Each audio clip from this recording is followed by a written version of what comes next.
My name is Sneha Ramdas Taide. My school name is Swami Vivekananda Madhyamik Vidyalaya, and my keyboard आहे. कम्प्युटरसाठी दोन गोष्टी एक महत्त्वाच्या असतात, कीबोर्ड आणि माऊस. त्यांनी त्या दोन गोष्टीमुळे आपण किंवा कम्प्युटरची एक काही आपल्याला काही बनवायचं असेल किंवा काही काम करते काय असेल दोन गोष्टी आपल्या आम्हाला असतो.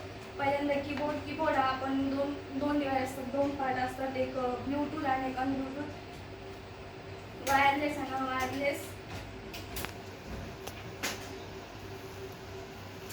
वायरलेस कीबोर्ड जो आहे तो आपण लॉंग डिस्टन्सला यूज करू शकत नाही, शॉर्ट डिस्टन्सला यूज करू शकतो.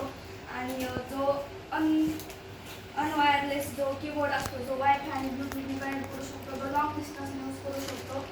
सेकंड हँड माऊस जो की वायरलेस आणि अनवायरलेस असतो. वायरलेस जो आपण शॉर्ट डिस्टन्सला यूज करतो आणि अनवायरलेस हा लॉंग डिस्टन्सला यूज करू शकतो. तो ब्लूटूथ आणि वायफायने कनेक्ट केला जातो.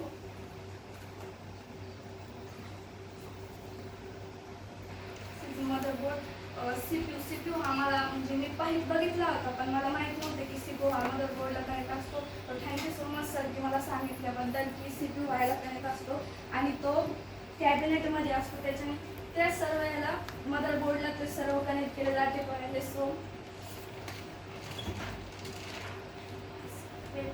कॅमेरा हा आपण meeting, zoom meeting and conversations आपल्या अनेक मीटिंग्स आपण याच्याद्वारे आपण करू शकतो. फिंगरप्रिंट्स जे आपण आधार कार्ड वगैरे बनवायचे असतील तर त्या फिंगरप्रिंट्सचा आपण यूज करतो की अनेक लोकांचे फिंगरप्रिंट्स वेगवेगळे असते, त्याच्यामुळे आपण बघू शकतो की कोणते फिंगरप्रिंट आपण याच्यासाठी कनेक्ट करू शकतो. Thank you so much. जे मी काल काही शिकले ते मी म्हणजे केलं नव्हतं आधी कम्प्युटरवर. So thank you so much sir की मला सांगितल्याबद्दल की कसं यूज करायचा असतो बाकी गोष्टींचा, किंवा कोणती डिझाईन कशी बनवायची, आधार कार्ड, ग्रीटिंग कार्ड्स वगैरे कसे बनवायचे. Okay, thank you. नाईस.